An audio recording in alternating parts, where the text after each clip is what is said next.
Welcome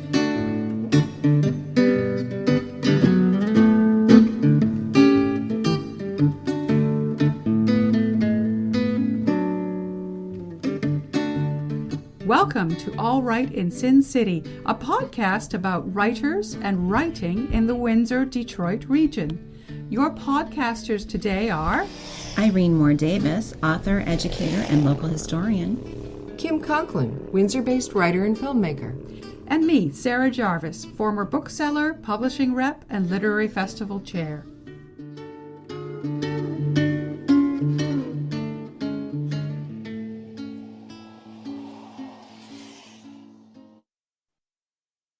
Stephanie Heit is a queer disabled poet, dancer, teacher, and co-director of Turtle Disco, a somatic writing space. She is a psych system shock survivor, bipolar, a mad activist, Zoeglossia Fellow, and a member of Olimpias, a disability performance collective. She lives in Ypsilanti, Michigan, on the Three Fires Confederacy territory, and is the author of the poetry collection, The Color She Gave Gravity. Her new book, Psych Murders, is a collection of experimental writing. It takes readers into psychiatric wards and shock treatments toward new futures of mental health care. Welcome, Stephanie. Oh, well, thank you so much. It's my pleasure to be here with you today. So if this is a sensitive question, you can decline, that's fine. But in your book, you start off by introducing your readers to your friend and nemesis murderer, your name for suicidal ideation, and telling us that you're writing from real experience. Was it a little bit frightening to be so open about your illness, or was it liberating for you?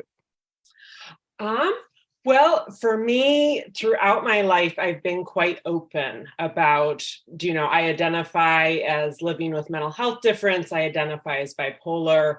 And for my early 20s, I was just quite open about that, which was a way to engage with community, connect with others, reach support.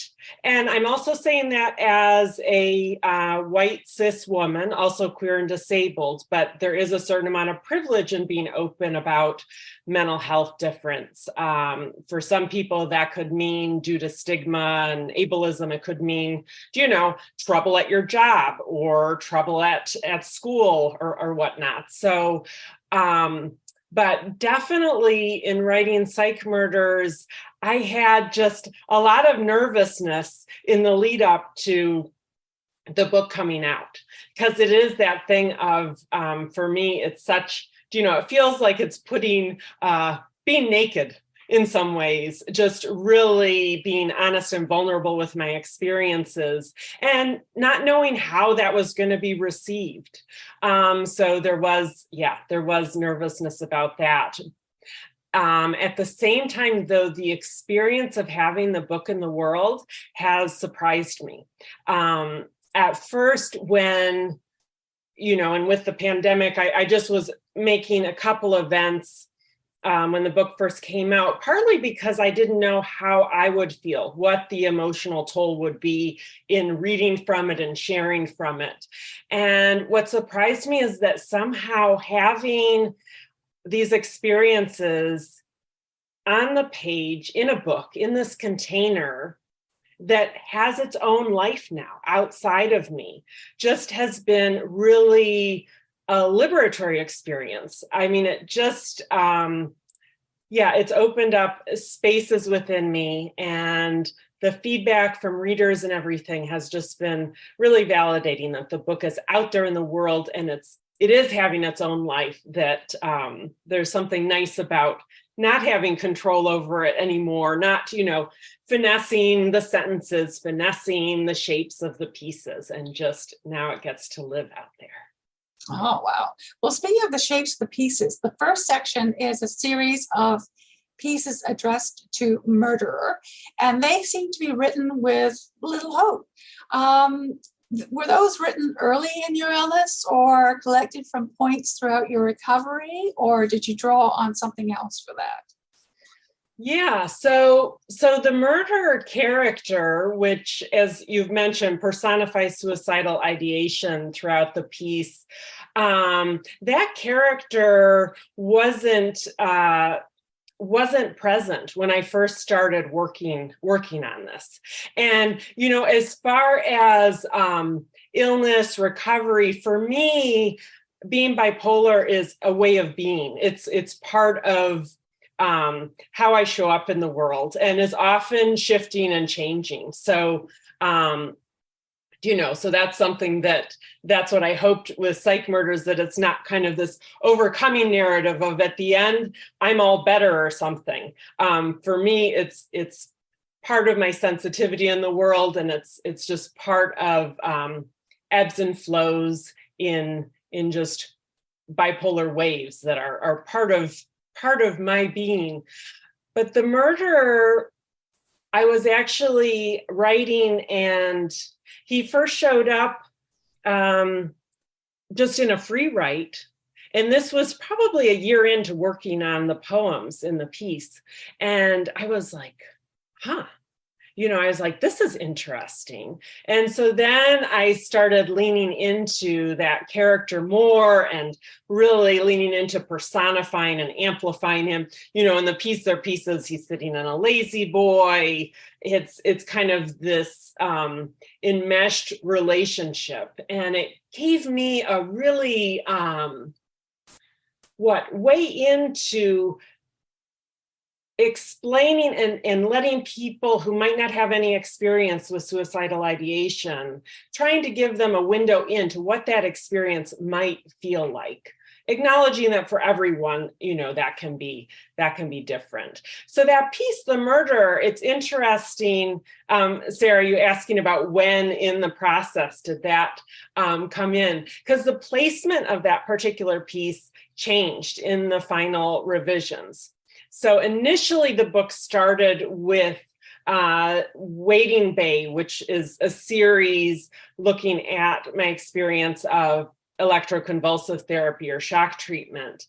And then later on in the revisions, I wanted to have that murderer character first, just the agency of Dear Murder, of just beginning with that relationship that felt really important as a through line throughout.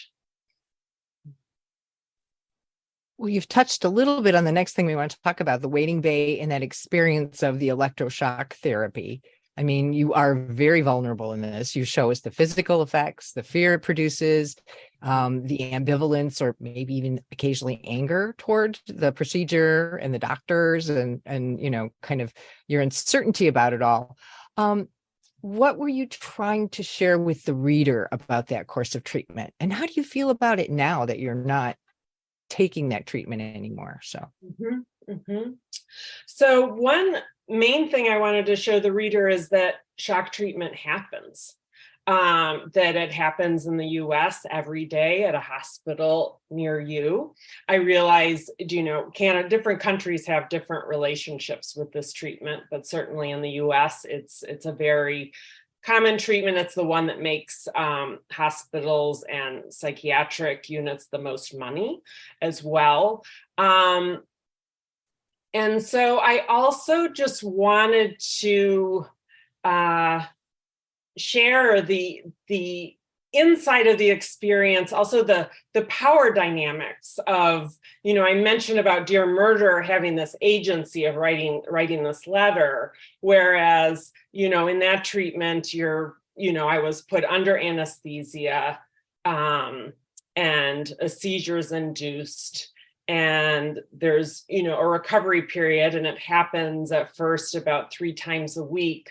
So I just wanted to, again, give a window into what that might be like, and just the extremes of and depth for me of depression and suicidal ideation that even, lent itself to this treatment course, a series of shock treatments being suggested for me. They'd also been suggested when I was 27. And at that point, I completely was like, no. There is one moment in the book where I talk about that I wanted to die so much that I just said, sure, do it. Because I just no longer really cared about what happened to me. So, I feel like if someone would have dug a little deeper of what my reasons were for saying yes. Yeah. And as far as how I feel about it now, yeah, for me, the impact of the shock treatment I live with daily. I mean, it's traumatic brain injury. And I had time, they talk about short-term memory loss, but then often long-term memory loss is not really highlighted, whereas I did have long-term memory loss that I still have, where, I saw pictures of myself hiking and whatnot, and I don't remember being there. I also had the experience where this is, geographically, my spatial orientation, where I didn't know how to get to the post office. I no longer knew who the names of my neighbors. So the impact has been, I've had to figure out how to adjust and how to work with some of those impacts from it. But as far as, I also acknowledge that for some people, shock treatments may be helpful. I have met people for that experience. But for me, the real problem is the lack of transparency by the medical industrial complex about what that might look like, what the impacts might be, and also the fact that they really don't know how it works or what it's going to do, to those impacts, which is true for a lot of with psychiatry with medications as well. We know this might help you. We don't know exactly why or how, how it works. So, I always acknowledge that each individual, it's their choice, but I also in Psych Murders am looking at how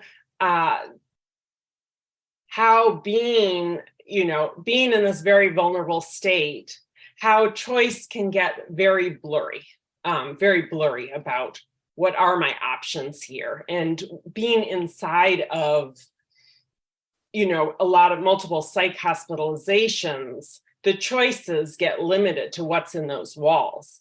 And it can be hard to open up. Now, like reading my bio at the beginning, the introduction that you did, Kim, it's like now I'm in a disability culture performance group.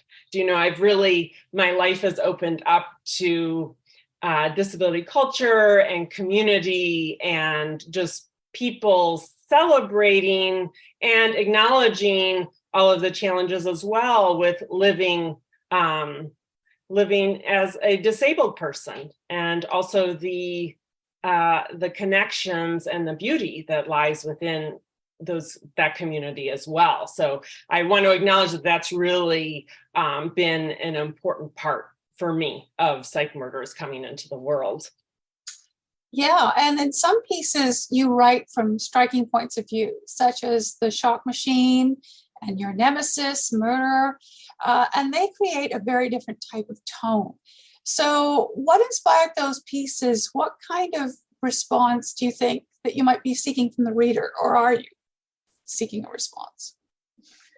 Yes. So with those, I love writing personification poems. It's so, as a writer, it's so much fun to try to step into another persona, or in the piece that you're mentioning, to step into the persona of a machine, and what that might be what that machine might be feeling, or its motives. So just that form of the personification is really fun for me. And I think it gives the reader just a whole different perspective, rather than, the book, whereas I call this a hybrid memoir, this is me in the book, but that, other viewpoints come in. And also is important for me as well with this to have some play within it, to have some fun. It is very serious subject matter, obviously, but with the character of the murderer, it felt like there was some room for some play within that too, just within that relationship. In those pieces, there is a surprising amount of playfulness that contrasts with the more serious work. It is kind of an interesting dichotomy, I guess is a good word for that. But yeah. So there's also a recurring group of pieces subtitled Mad Flora and Fauna Catalog. Mm-hmm. So can we talk a little bit about your relationship to the animals and plants in those series, and what did they mean to you as you were kind of working your way through your illness?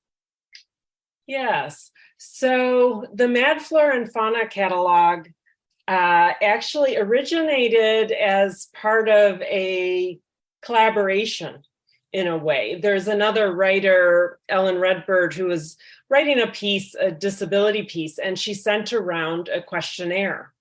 And somehow in answering those questions, the pieces that are in that series, Turtle, Hyena, and Kudzu, where I'm using turtle for the depression animal and hyena as mania and kudzu as chronic. Those kind of came into being from that questionnaire. But for me, also another really important part of my practice is an eco-poetic practice where I really love to be out in nature and exploring landscapes. I'm a dancer, so often parts of my practice are moving, often in different environments. And so turtle, hyena, the Mad Flora and Fauna is also a product of that.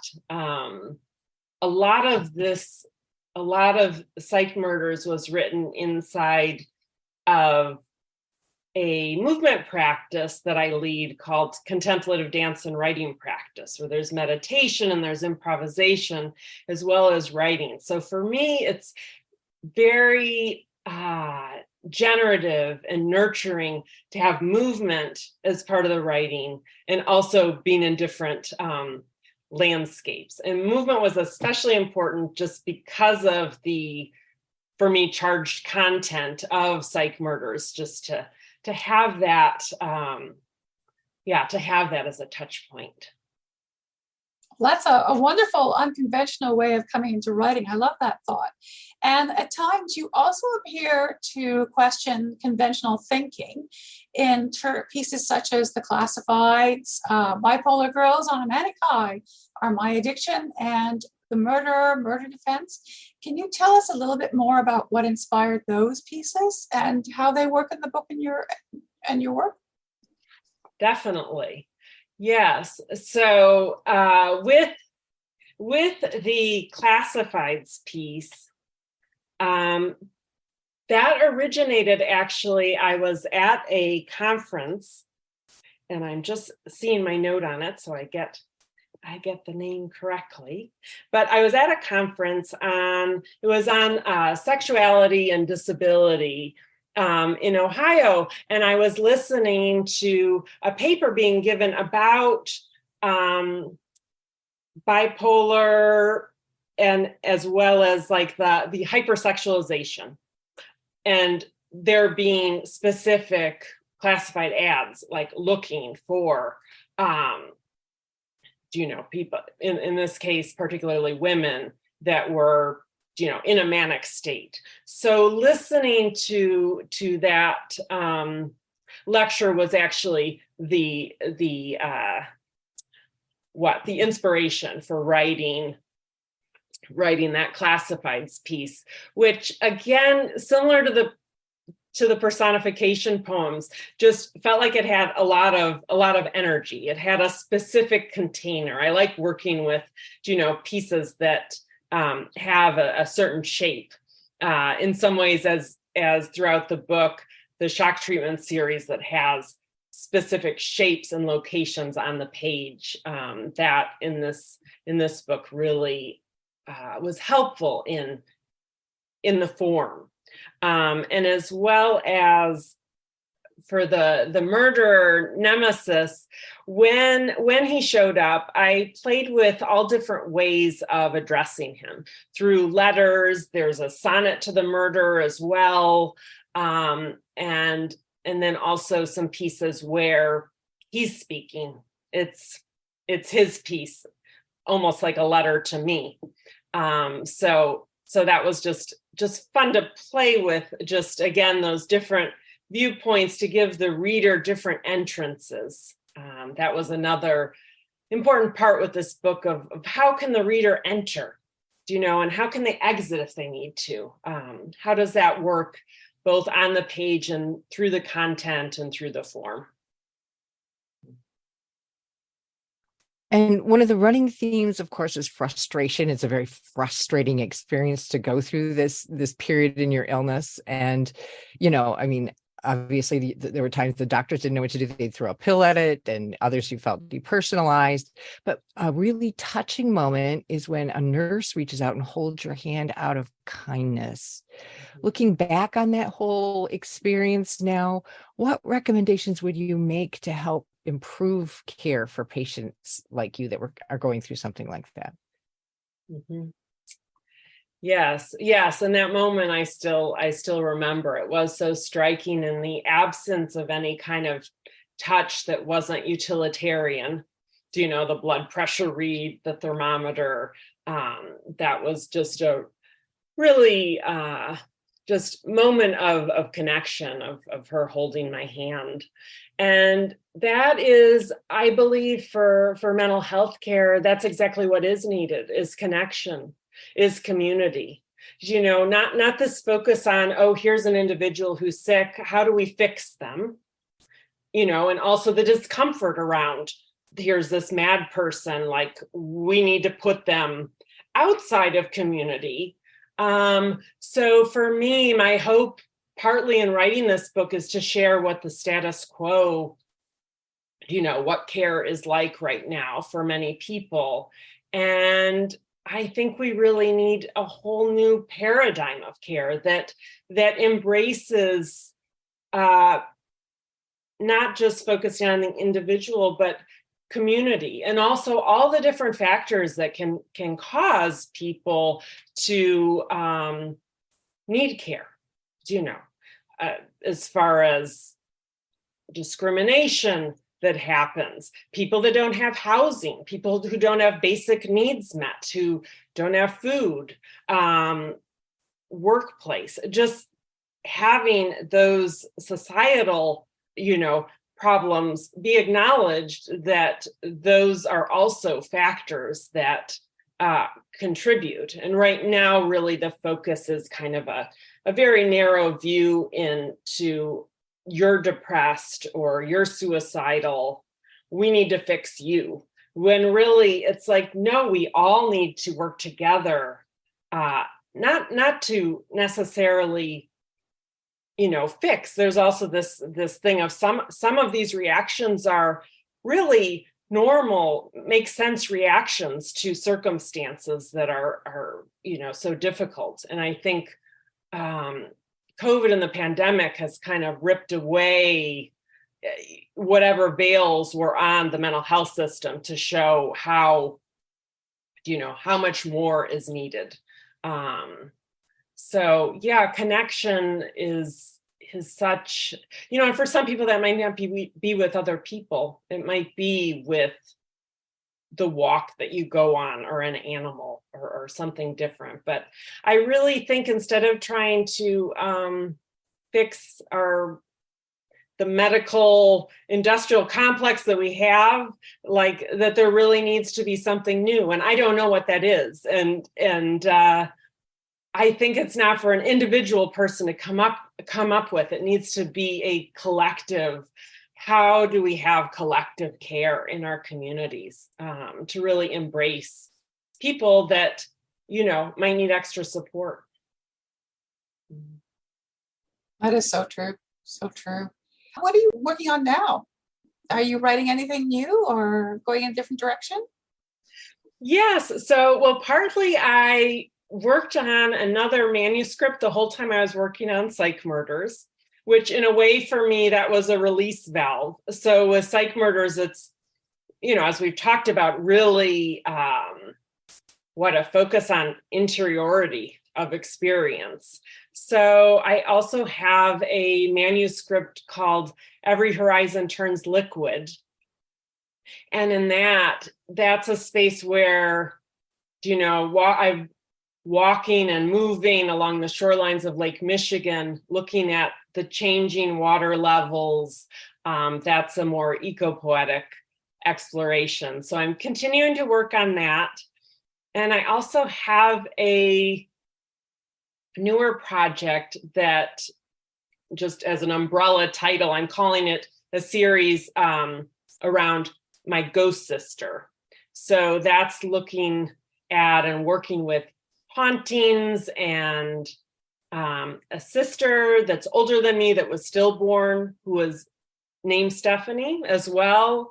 So working with those hauntings, as well as depression and bipolar, but in a different mode. Just looking at this sister relationship, both the absence and presence. So both of those are kind of continuing along. I often like to work on more than one thing at once, because again, just that shifting back and forth can give me information for each project. Well, we'll look forward to those. They sound very interesting. So would you like to read some of your work for our audience from Psych Murders? Definitely. So I'm going to start by reading from the opening piece in the book, and then I'll read one other poem that we actually talked about, the turtle piece. So, admission threshold. Strike a match, light a candle, notice the shadows. We are at the threshold about to enter. This is an act of faith, a step into the unknown, breath practice. Thank you for being in the doorway with me, the safest and strongest part of a structure. Know you can return here if you need to. I'm inviting you into spaces that usually need special keys and diagnosis codes to access. Psychiatric locked inpatient units, ECT, electroconvulsive therapy or shock treatments, bipolar extreme mind states. You will meet my friend and nemesis, murderer, the gutsy antics of suicidal ideation. I want you to be safe and cared for in this text that has sharp parts and electricity and murderers. There are places I made on the page for you to rest, to enter and exit at will. Not a given in these spaces. Please take whatever time you need to be with these words. This book is not a 72-hour hold, the general time frame of an involuntary psych inpatient admission. This is a shadow text. Let it sing in grunts and incomplete hymns, something scalded, something lit up and changeable, matchbook at ready. And then I'm going to read a piece from the Mad Flora and Fauna catalog. This is Turtle. Turtle is the depression animal. Or rather, this was the animal I aligned with when I was finding my way forward, or who knows in what direction. Some compass dislocated from a ship long splattered in the ocean. A wreck of suicidal ideation and concrete planning. I never thought I'd find my way away from alive. This is Turtle. The slow movement, middle ground, ability to pull into a home, a shell, or my own skin. A limbic striated reach toward the beach that gave me shore and light. Steady. No acrobatic feats. Simply alive. Pull and extend. A bit of push, but not too much, because I'm tired.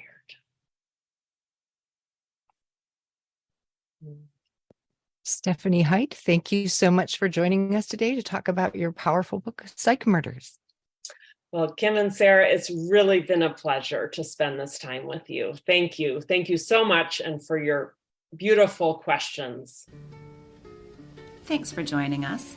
Look for more episodes of All Right in Sin City wherever you listen to podcasts, or check out our website, allrightinsincity.com. For information and announcements of new podcasts, sign up to our email list or follow us on Facebook and Twitter.